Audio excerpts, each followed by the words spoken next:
Mao ni akong gusto nga sagbot mga dol nga wala man tanang ulan pero atong balutan murag gibagyuhan. Kinsa bay di makakaon mga dol kung inani nga balot ang nasa mga tubangan makaingon man sa tagpiti na sad.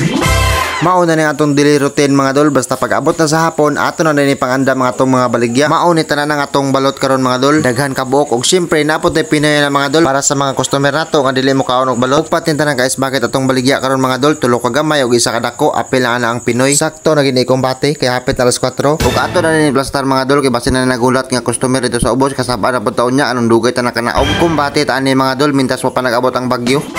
Ug pagkaabot sa ako displanan mga dol ako na ning ipanggawas kay para makasuko na ta pagpamaligya. 12 ka trina akong gidala karon kombate ta mintas maayo pa ang panahon. Ug nindot kay edad ang atong balot karon mga dol kay tutungan sa 16 ug 17. Timing kay ato pag-display karon mga dol kay mao pay pagtinggawas sa mga estudyante. Paldo na sad ni. Piti na sad.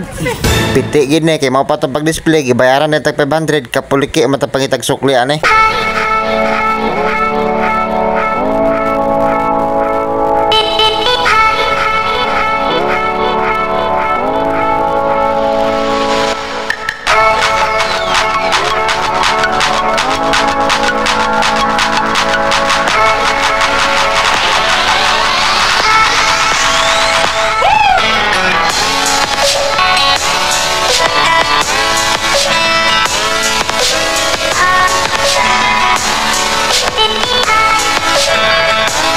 Pirting bibuhaboyag sa tong balutan mga dol ug mao na ning postura mura sa gibagyuhan ug mao na lang ni nabilin sa tong balot mga dol alas 6 pa lang kapin gamay na lang nabilin cute sa kay iro mura gibate magkugagutom so ato sa naisnakan og pancake bali isa lang kabuk mga dol shout out dai ko sa akong customer nga nasa luyo mga on ta dol.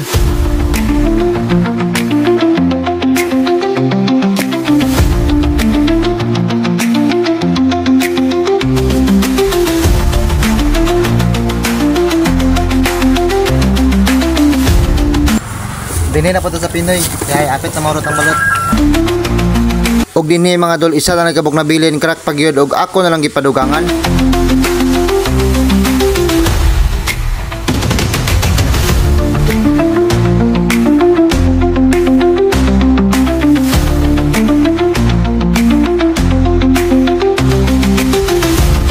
Ugwa na mga dol, mao pa lang pagkalasite, hurot na atong balot, paldo.